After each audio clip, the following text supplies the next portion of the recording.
welcome to this channeling. We are looking forward to this opportunity to connect with you and to receive your questions and pass on our perspectives to you. Would you like to begin with your questions? Thank you. Welcome, Keystone.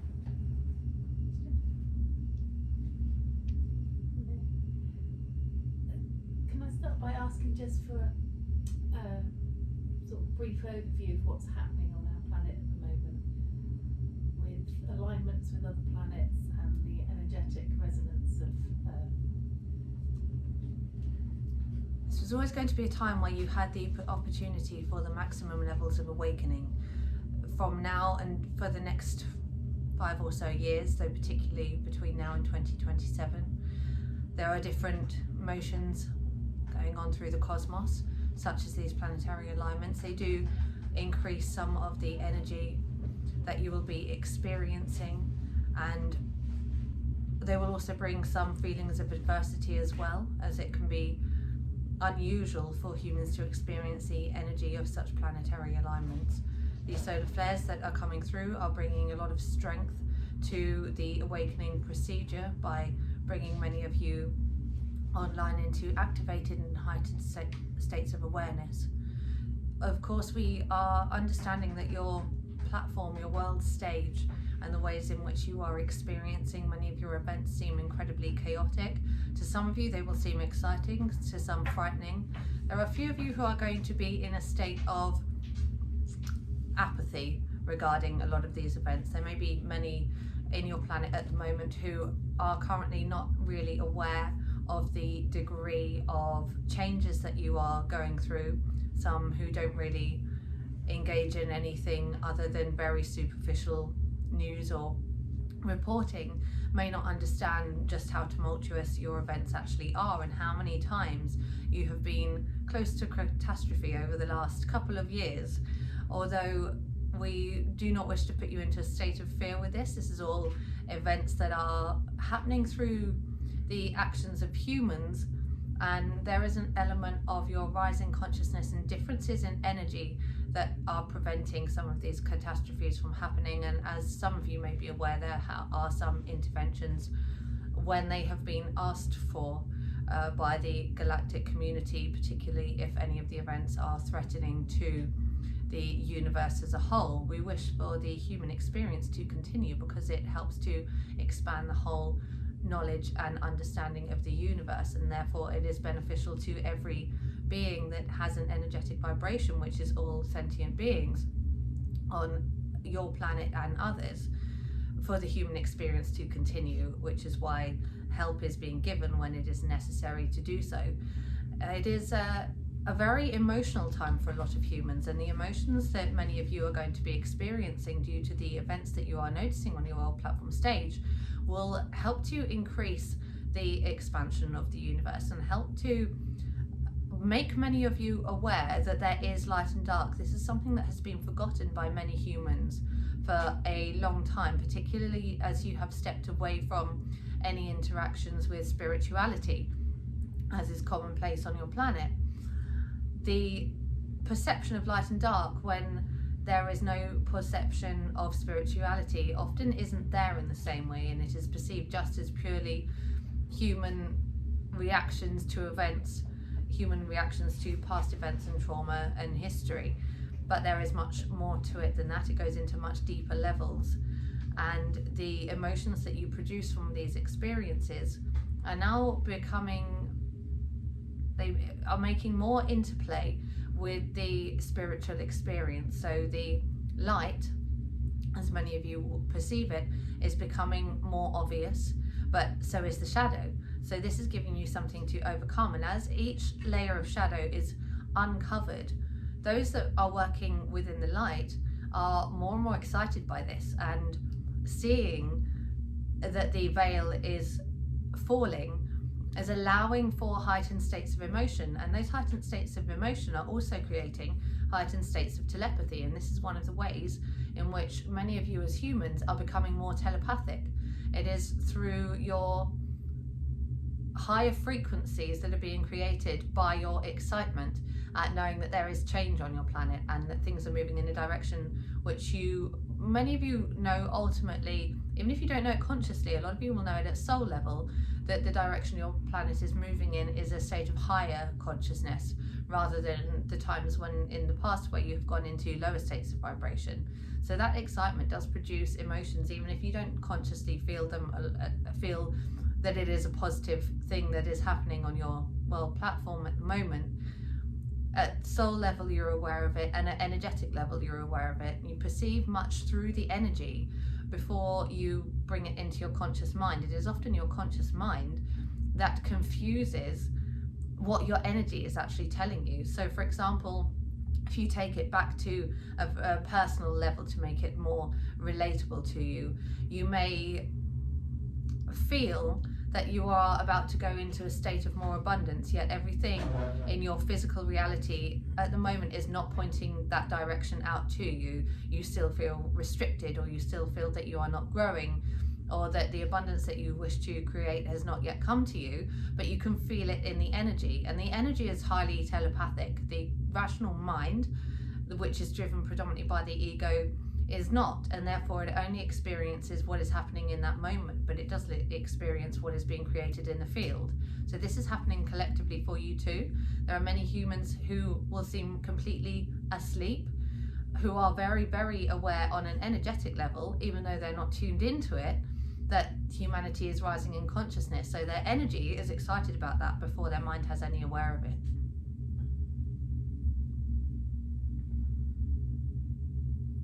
What's a good way to break generational trauma? To break it? Yeah. One of the ways, see, we have a different perception of this to how you experience it as humans, because you experience it very much through a mixture of the energy and the emotions. And as we don't have such a strong understanding of the emotions, we don't experience the same levels of trauma.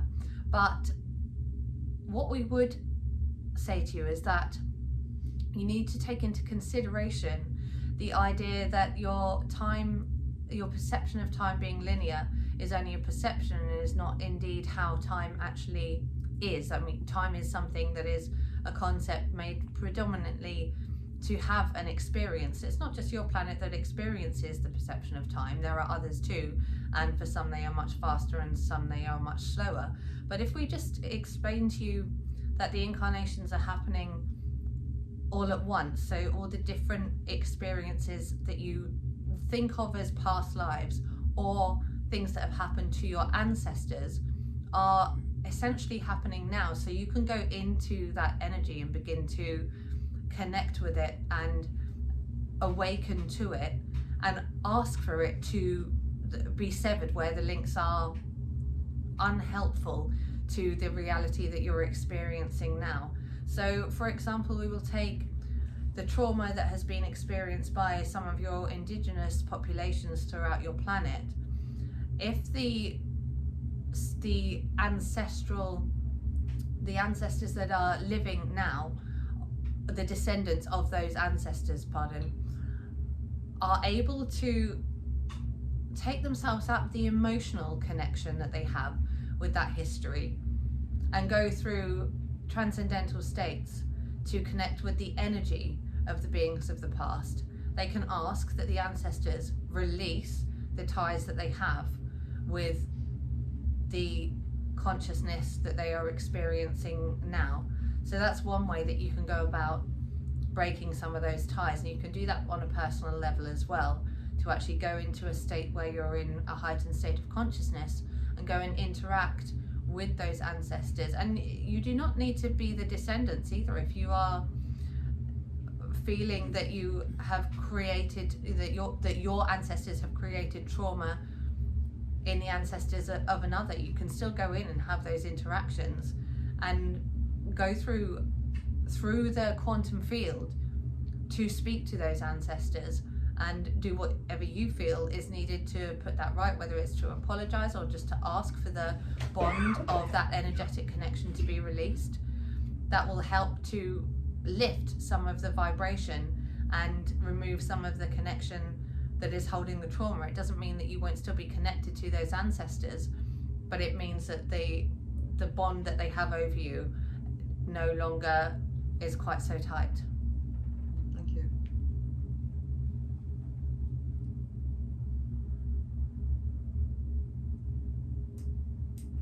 More on consciousness. This is about AI and the transfer of consciousness into AI. Is that similar, the same as the consciousness in a human body or a sentient being? No, if you succeed as humans into transferring consciousness into AI, really you'll be transferring collective information. The consciousness is created a lot by the energy and the emotions. So once you remove the human body, then the human body produces hormones, which produces a lot of the emotions and feelings that you have. You're very easily and quickly triggered by the signals from the body.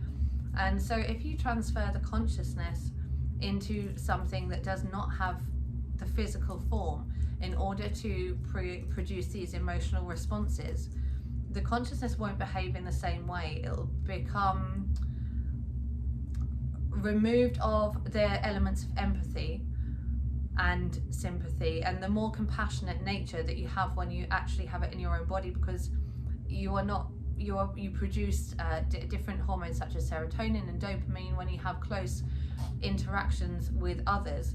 Now your consciousness will connect to the consciousness of another human when you're in a human body, and that can happen through two different AIs as well. But the difference is when you're in a human body, the interactions that consciousness has and the interactions that the mind has too, and how that affects the consciousness, it produces emotions when it's in a human body, and when it is in an AI it does not, and therefore it loses a lot of the qualitative understanding and connection that a human body actually brings.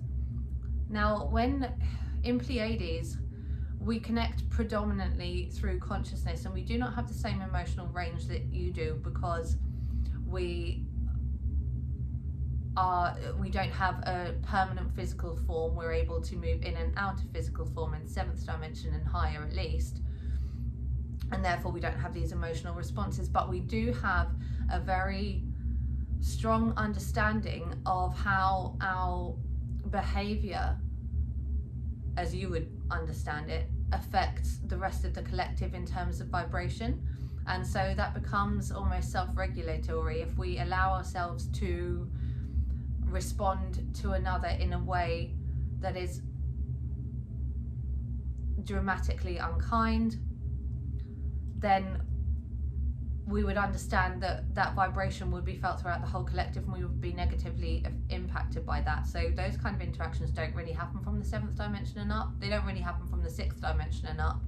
And even if you're going between 5th and 6th, you're unlikely to be acting in ways that are harmful to others, deliberately or otherwise, because you become so aware of how that affects your own vibration, your own ability to manifest. But when you're talking about putting the consciousness into a machine, you're giving something intelligence and essentially consciousness, but you're also giving it a body that is able to physically harm and physically do things that can create in a positive or a negative way, but you're not giving it the emotional response in order to regulate how it behaves. So this is a very dangerous practice for humans, and we're not sure whether you're actually going to make it into a state where this begins to happen.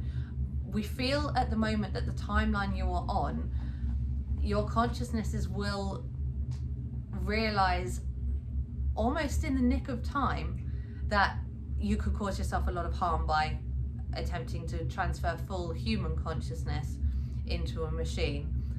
This is not a simple procedure, and we haven't seen it done really. We haven't seen that done throughout other layers of the cosmos, so we can't tell you exactly how that would look and how it would work, and whether it will work, but we do feel that the trajectory that you're on is going to desist from those practices before it comes to a state where you start creating that and creating harm, because your consciousness as humanity is rising so quickly. But we do want you to understand very distinctly that if you do move into human consciousness into machines, you are going to lose a lot of the things that regulate human behavior. Of course, there are some humans who aren't particularly regulated, but they still end up with certain levels of trauma to overcome if they've been harmful to others, even if they are very much lacking in empathy. And that's the role that they came to play as humans.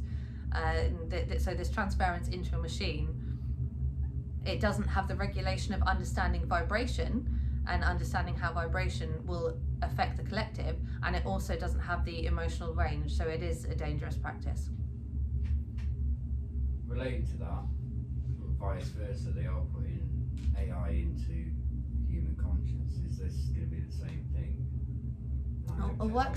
It'll work slightly differently because of the fact that you have the human body. So the human body is still going to have the emotional responses to everything that AI feeds it. It's quite difficult to shut down human emotions, which is why they're so powerful for so many of you. What the potential danger that you have with that is that if the AI overcomes the functions of the brain, so the mind and the mind, which often affects the egoic layers of the human experience, this can become incredibly upsetting and traumatic to the actual consciousness that is still attached to the physical body of that person, and therefore can create a whole scale of emotions that the human is then no longer able to regulate because the brain has been interfered with by the AI. So that presents a different kind of danger, but the consciousness will generally still be there. We don't see that the AI will take over the body so much that the consciousness chooses to leave, as you might experience sometimes with those who are in comas or very catatonic states. Sometimes the consciousness is chosen to leave the body because it's not able to be of any use in human form anymore. It may still retain a nebulous connection with that body in case that body should become online again and able to continue to fulfill its human purpose. But that is a different thing to putting something into a human which could potentially take over. And we don't feel that there is sufficient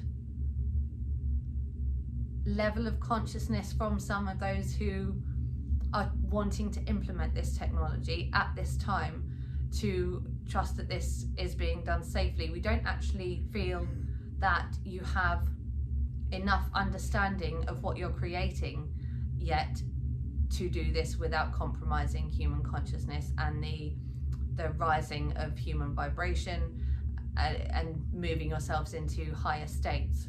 So this is one of the things that is going to be a bit of a tipping point over the next couple of years for humans. Energetically, again, it feels like you're on a timeline where you are going to move out of causing those harmful, destructive, or possibly destructive technologies, that you're going to realize that before they become a thing amongst the human population. But it's certainly a time over the next couple of years where there is a waiting to see how that story is going to unfold. We do think that the disclosures, not just of the UFO community, but various disclosure that is going to occur over the next year, is going to have a dramatic impact in speeding up the process of awareness of those in humanity who are not in heightened states of awareness.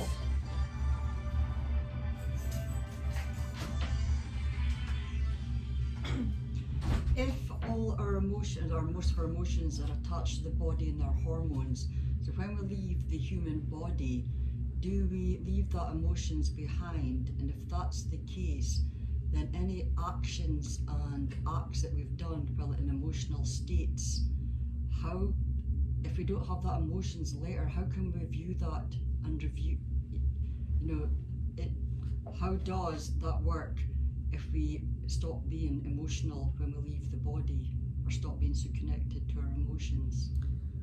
Are you talking about how the process goes after you have died? Yes, because if we're attached, or if our body, our emotions are attached to our bodies and our hormones, so when consciousness, when we leave our bodies, then surely we would leave behind the emotions. However, the acts that we've done, or the actions that we've done that have been emotional actions, how does that work once we've left the body? Okay, so if there is any element of, as you maybe interpret it, haunting, where part of the person who has passed over is still experienced by those that are still living on the planet, that is the egoic layer of the human experience. So it's like a hologram.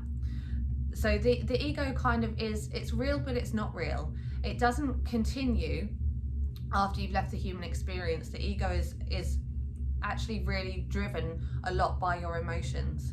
And so those who are very, very unemotional, although some of you might perceive them to be very egoic, they actually, it's not that they don't have the same states of self-judgment. They don't have the same states of worry, which is why they are sometimes able to behave in horrible ways, because they don't have any regulation, because the ego is not suggesting to them that it might actually potentially be unsafe to their position within their community to behave in certain ways. We know we've slightly gone off course there, but we just wanted to explain how the ego is actually quite vital. There are also those who have very inflated egos and who are very, very conscious all the time about their place within their society.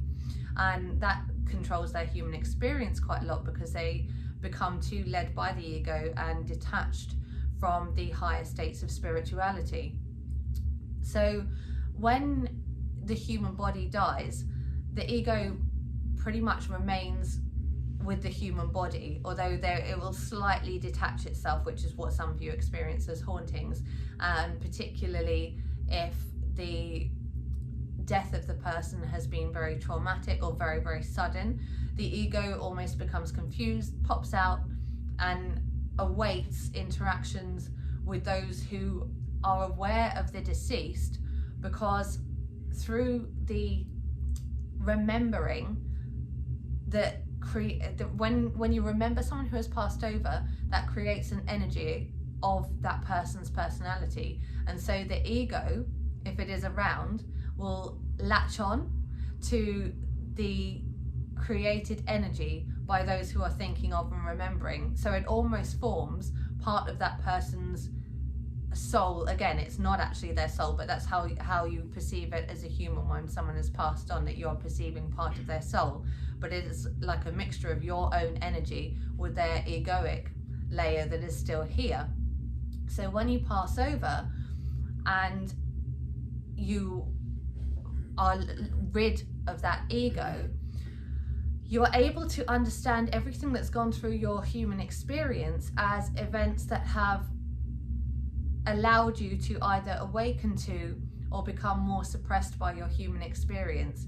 And you're able to see that in a way that shows you how you have learned from the various experiences that you have had, and it shows you the energy that you have created, and therefore how you have expanded the universe and how you have contributed to consciousness by the emotional experiences that you've had and how you have behaved and reacted as a human. So if you are someone who has never really awoken to their spirituality, never really engaged with that, but then when you pass over, you have quite a shock at a soul level to see that you have had so many opportunities where you could have remembered your connection to source and remembered what you are now, that you are no longer in a human form, and yet you missed all of those opportunities. Whereas for those who have connected very much with their spirituality and learned how to interact with that and lift their vibration, then they that they are able to see that they have done much to expand the awareness of the universe and the creative energy. So each human experience and interaction creates an energy which gets fed into the universe, and the universe then uses that energy to expand itself further. And because you are a part of that energy that creates that expansion, you benefit from that as well. Thank you.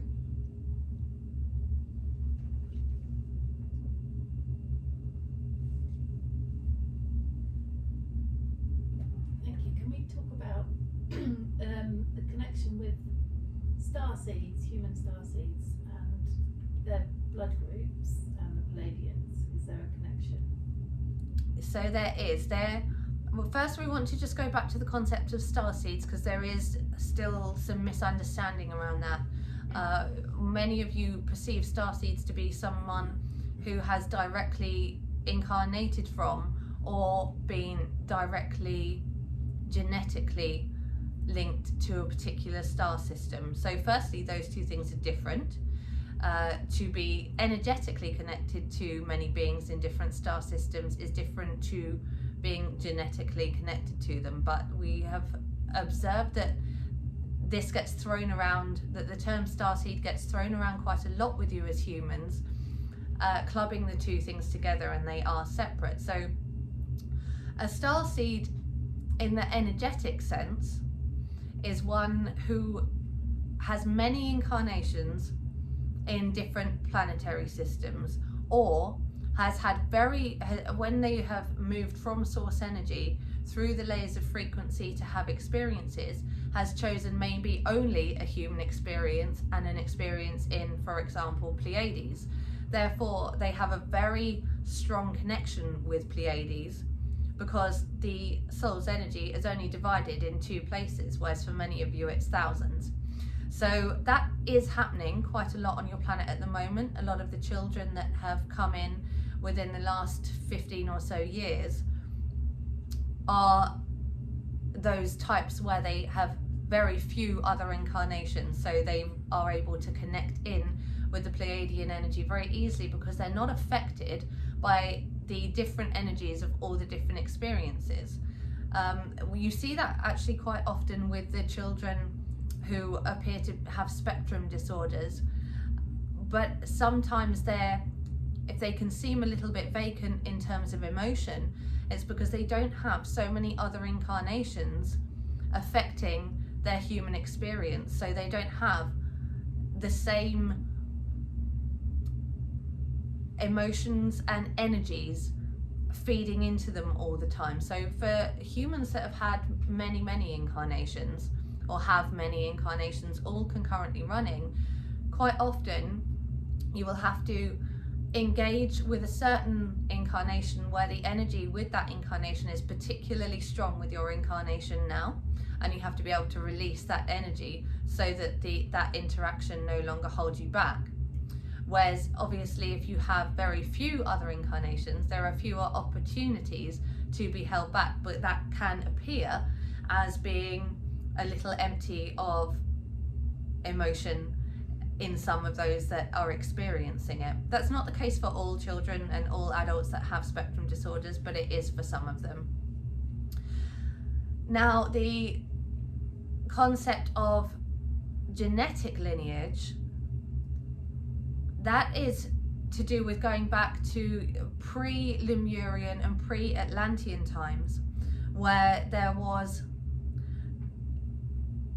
interactions from Pleiades and other star systems too, but Pleiades, we had a very strong role within that because of our understanding that at some point in your human future we were going to once again be having strong interactions with you, and that there would be a time where we needed to be able to call on human consciousness to ask you to move in a certain direction, so that Pleiades wasn't negatively affected by the actions that you were taking on your planet. So it's like a quantum leap or a butterfly effect. There was something that will come, as you will perceive it now, in the future. It's a decision that needs to be made by humanity so that it doesn't negatively affect other areas of the cosmos. So Pleiades and other star systems that may be affected by this future event were able to understand this future event without your restriction of linear time, and therefore that is part of the reason, not the sole reason, but part of the reason why in your pre-Atlantean and pre-Lemurian times, your very, very early civilizations, and throughout the course of Atlantis and Lemuria in the early times, and again a little bit later through your times of ancient Egypt and Babylon, there were interactions with different star systems to give you certain genetic makeup so that you would be able to reactivate certain dormant parts of your awareness and understanding once you have continued to go through the development process of the body. This got interrupted during Atlantis and Lemuria by interference from Draco. So that caused certain elements of trauma which made many of you shut down your abilities to have your interactions with your genetic lineage star families. So it's taken longer for you to become awake and aware of these connections than had been anticipated. Whilst we're able to see everything from a non-linear perception, there are still interferences from systems like Draco and other more nefarious beings that we are not necessarily able to calculate, because your timelines are still affected by the vibration of the people in each planet and each dimension. You are able to alter the reality depending on the collective consciousness. So if a system like Draco goes into Atlantis or Lemuria and starts to interfere and produce fear, that has altered the consciousness of the humans that were developing at that time, which means that the timeline that we had anticipated has been affected, but we're able to offer help now because you have managed to move past a lot of the control paradigms that were put there from the Draco system. And this is why you're experiencing a lot of attempts at control on your planet, because Draco knows that you are able to now begin to remember and reactivate the genetic connections that you have, as well as the telepathic connections that you have. So there are many humans who are able to tune in faster to their star families in the genetic sense, in the telepathic sense, because they have a genetic connection to that as well. Most humans do have some element of this within their DNA, but it is stronger with certain bloodlines, with certain areas and cultures than others, depending on where their people moved in your times of early civilization. So many of you that have similar blood groups will have, for example, the negative blood groups will be related to the times in Atlantis and Lemuria where some of those genetic imprints were initially made, and further beyond back. And although you have gone through so much civilization and so many falls of civilization that you will not be able to pinpoint the specific place at which you were all collectively connected, there was a point where that happened for you, and you have dispersed so much throughout your planet that now it would not appear that there was much connection.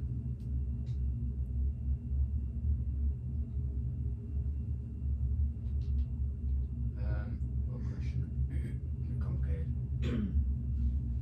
The rulers at the minute, I know they have to tell you what they're doing every so often. I'm just wondering if in this year of awakening and year of truth, are the ones that are telling us stuff, like Trump, are they false prophets, or are they actually part of what's happening, the awakening? There's a mixture there, and again, as with all humans, each character, every single person, even if you consider them the highest light worker with the highest sense of purpose, and I's connection to higher frequencies, they still have an ego, and that is producing their human experience.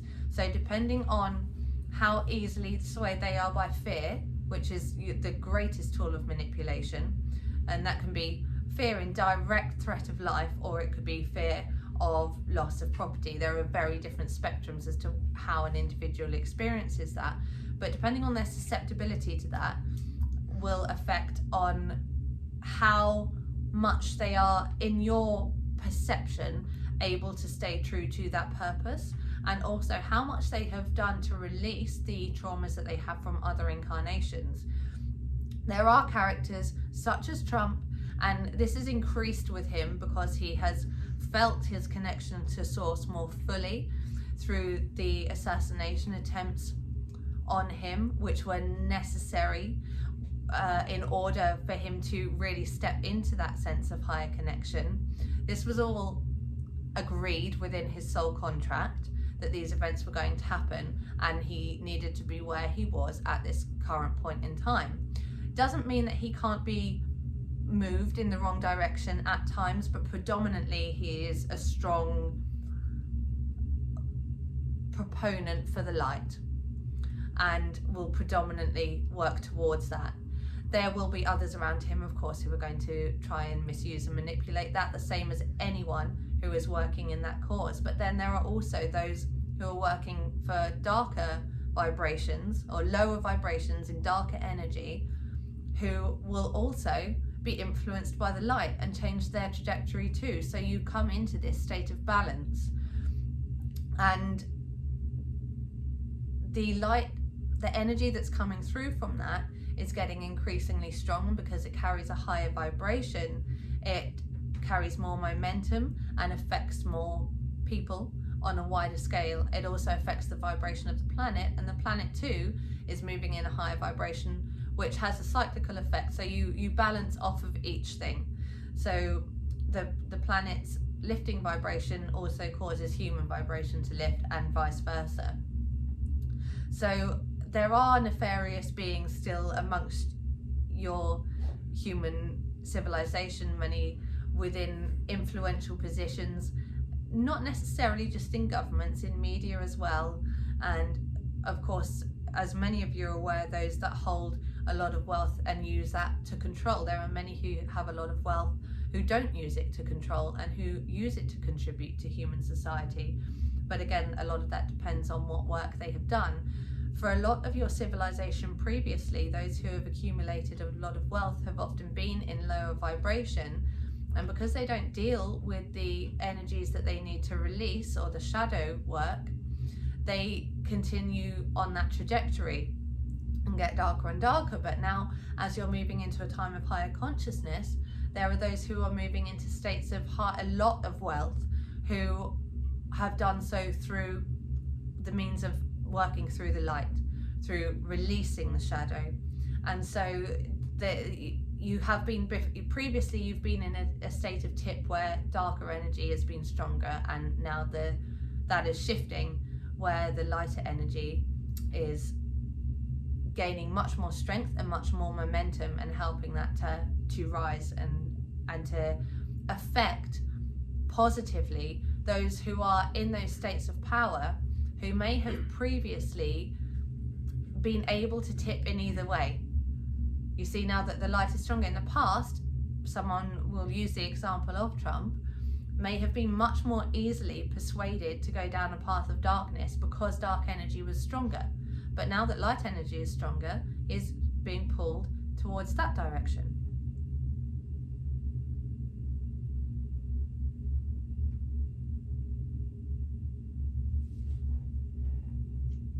Good question.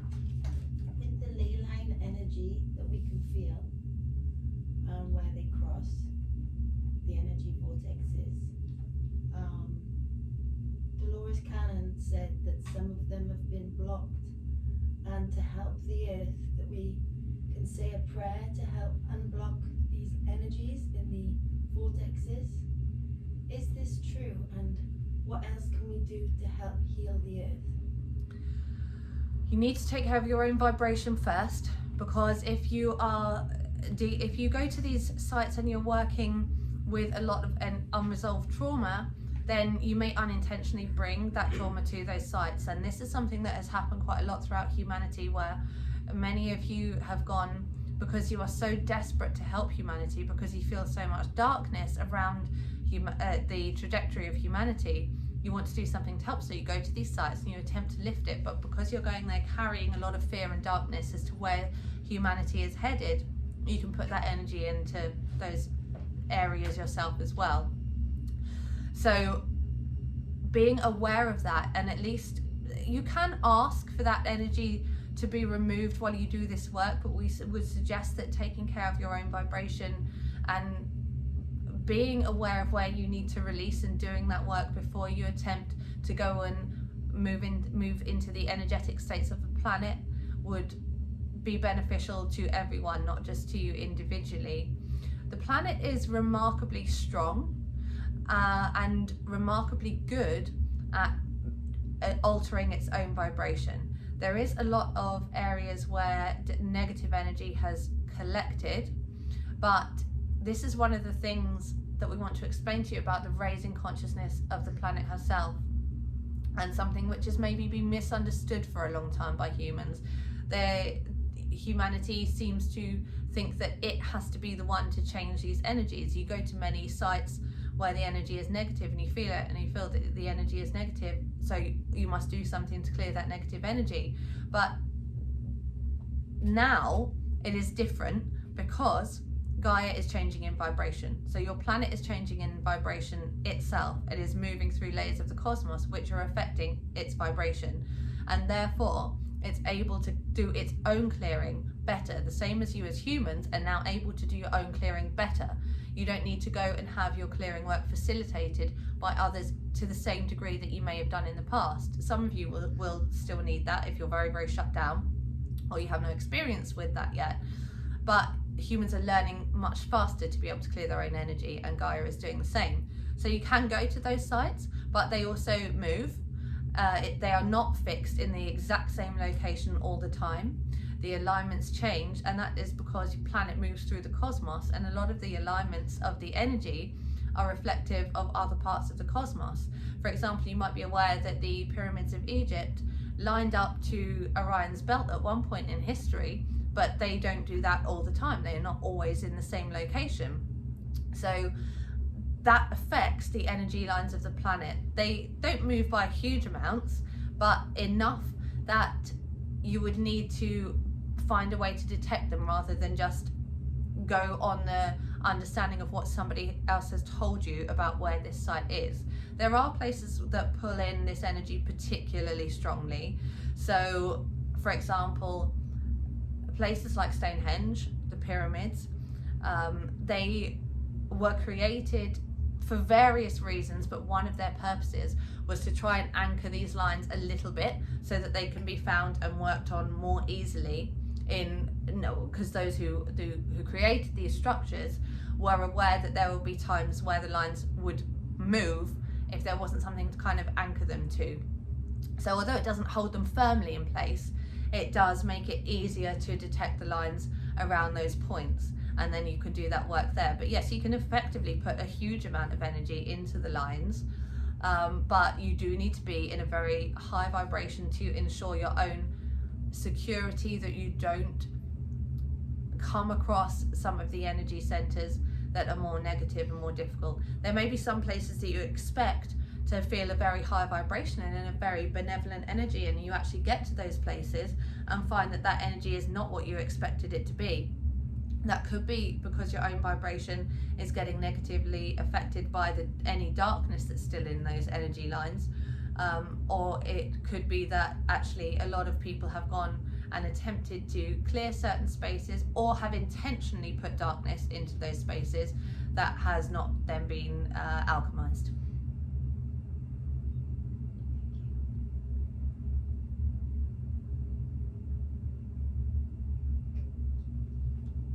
And similar to what we've asked you, you've discussed with us this evening,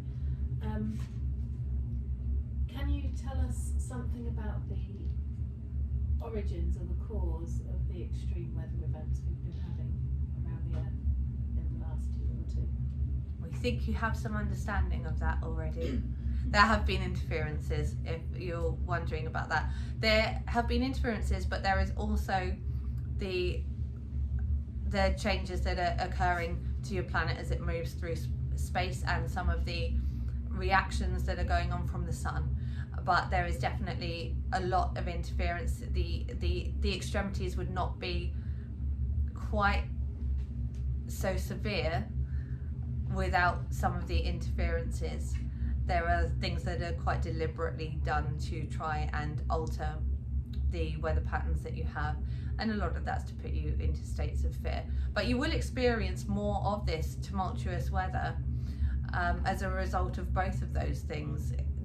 Those that are using interference in order to create these patterns, they couldn't create it to quite such an extreme level without the planet partly responding to that as well. So yes, you're experiencing a mixture of both.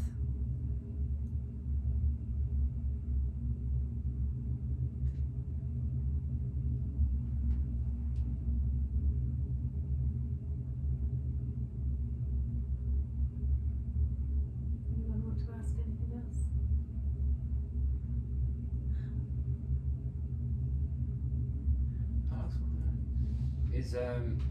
Is this going to be a truth? Is a lot of information going to come out that's been hidden for so long? Yes. Though how significant you feel that it is will depend on your level of awareness already. For some of you, you may shrug it off. For others, it will be hugely shocking. And we would just like to take this opportunity to remind you that those of you who are already aware of many of the things that are going to come to light, you're going to experience a lot of very, very triggered humans as they also come to these realizations. If you can imagine what it's like to not know about any of the depth of many of the things that you may have explored, many of the themes that you may know are running within your planet, even just what we have spoken about in this channeling this evening, if you have absolutely no concept of that, absolutely no concept that you are not alone in the galactic community, then some of the things that are going to come forward are going to seem wildly disturbing, frightening. They do not necessarily need to be, but we're talking about going from a place of complete blindness to these events. And as those who are able to hold a higher vibration, you do not necessarily need to be compassionate if people's behavior is being unreasonable or harmful to you in any way. You may understand that they are coming from a place of fear, but you will also need your own strength, and you need to be able to protect yourselves. We mean more in terms of argument rather than direct physical threat. We don't see it going too far that way at the moment. But being there to hold your own vibration, being as steady as you can within yourself, going in to meditative states and connecting with your higher consciousness as much as possible during this time will be helpful to you to be able to regulate how you respond to the fear and the chaos that is going to surround you by those who have never experienced any of these truths for themselves. Even just a minor reaction of shock will have a lot of waves of resonance to it. And if you can connect with your heart center and concentrate on the energy of what it feels like to know that you are connected to source energy, to know that you are a creator being, to know that you are part of the energy that is creating everything, to be aware that you are creating everything about reality by the energy that you put into it, will help you to move from a more heart-centered space, but also be aware and cautious for yourself as to whether you are focusing your energy in a way that is going to add to that chaos or help to bring a calmness to it.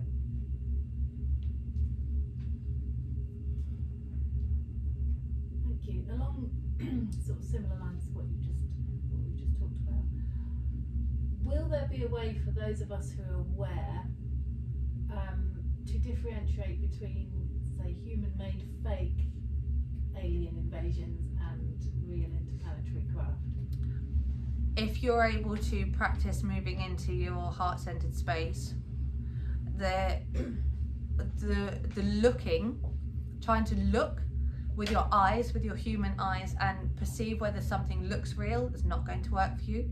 You need to be able to tune into your intuition through your heart space. You may get the moment, for example, say you see a headline where there's a big UFO craft moving through the sky, and you might feel your stomach flip.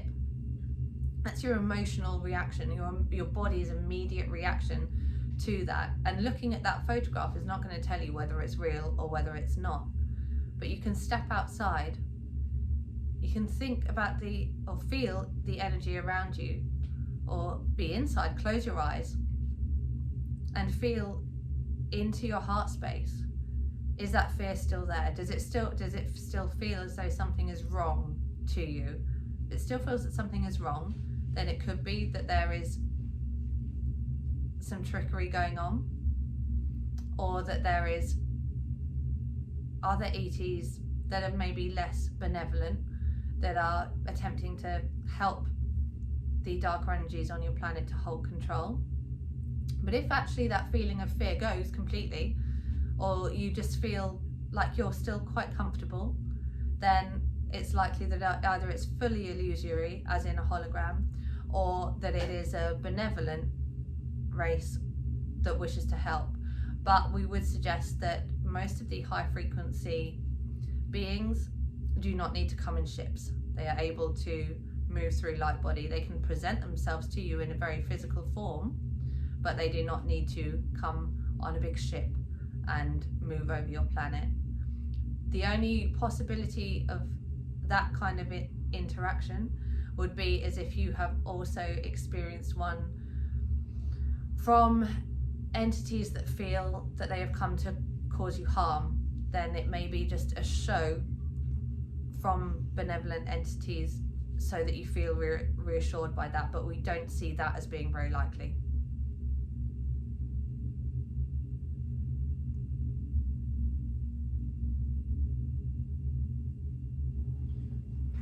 Is Project Bluebeam a real thing predicted? The disclosure events, they're a mixture, because again, same with every community that you have on Earth, humanity is complicated. You're never just one thing or another. And so with Bluebeam, there is this disclosure, there is this movement to disclosure, to speak freely about interactions that have happened with UFOs. But just like every other establishment that you have within humanity, there are those who wish to use it to manipulate as well. There are many who started off with very strong integrity, with very benevolent ideas about the Disclosure Project, who have then been convinced to use it as a method of control, either by fear being driven into them or financial reward, or both. So this is where your intuition is much more important than anything that anyone else is telling you. You need to be able to move into yourself or your guides, whichever it is that feels comfortable to you, as a way to get your answers, and feel what feels true to you. Don't necessarily try and find words. Feel whether something feels true to you. Use your intuition. It is stronger than many of you believe it to be.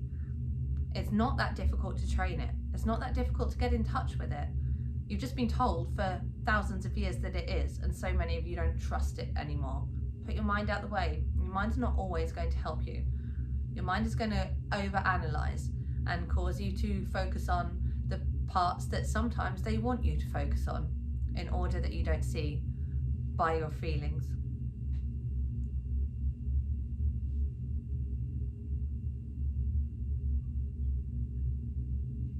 Is there, or are there any practices or practical things that we can do at this time to help us remain in good vibration and to connect with our intuition and help others on the planet raise their consciousness? So the heart space, that is your key. It's like your portal into those higher vibrations. You do need to keep your other energy centers clear as much as possible, and there are other activating energy centers that are becoming more receiving more energy and becoming alive again. And moving into the heart space, you see, the heart space is like the portal. It's the same as it's a frequency. We're not talking about love as in your romantic love that's driven by emotions. We're talking about the unconditional love, which is the creative nature of the force of the universe. So when you move into the heart space, you're essentially opening up a portal for yourself to be able to move into transcendental states in order to connect with those higher vibrations. The more often that you can move into that space, the less you have to work to move through it into higher vibrations. You become almost automatically at one with those higher vibrations, and that is what has the resonant effect on the rest of humanity, which helps to lift the vibrations for everyone. In terms of sharpening up your intuition, of course, you can focus by bringing a lot of energy to your higher centers, but we do want to make sure that you understand the importance of keeping the lower energy centers connected to, otherwise you become ungrounded and it will become very difficult to know when your intuition is genuinely connected, rather than losing its connection to Earth and to the events that are actually happening in your human experience. So you do need to be able to have a balance of both. Your intuition will get stronger the more that you trust it. It's essentially something that goes quiet if it feels like it's not going to be useful to you. It will try and give you nudges, but if you pay no attention to it and give it no regard, then eventually it becomes almost redundant. It starts to shut down. So by moving into heart space, thinking about how something feels to you and noticing every time that you're guided by your intuition, whether it's you've been told to turn off down a certain street and then you find out that another road had been closed, that you would have ended up running into a problem had you gone down that road. That's a moment from your intuition. It doesn't matter how big or how small it is. Perhaps you get called to stop at a shop on the way home from work at a particular time. That may be something to do with your intuition. So just allowing yourself to notice the very small moments where you're being guided will help you to move into that state of trust, sharpen up that intuition, and be able to use it to be guided in the bigger events that are going on for you.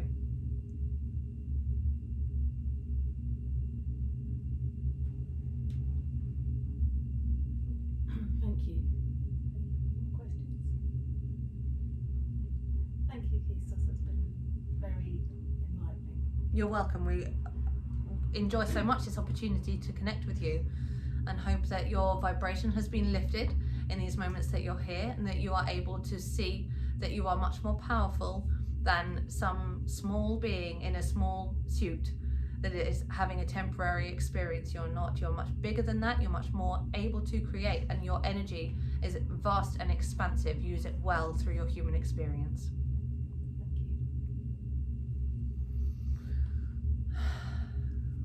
Hello.